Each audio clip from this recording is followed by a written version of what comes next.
Šťastie je vnútorný konsenzus.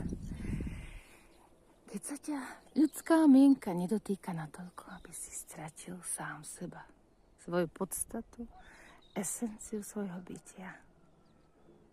A tu treba poznávať do hĺbky. Až ku koreňom. A potom až tej výške energií, ktoré sa premieňajú po zániku hmoty.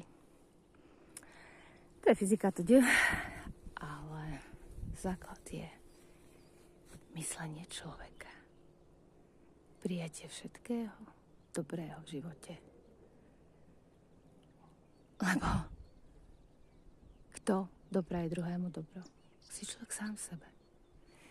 Musí človek v prvom rade k sebe. Ako sebe, tak druhému. Takže zmýšľajme čo najláskavejšie vzhľadom k svojej osobe.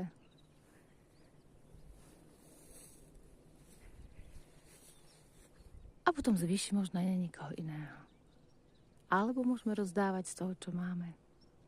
Je to na každom človeku. Každý nesie v sebe pečať vyšších síl dobra alebo nižších síl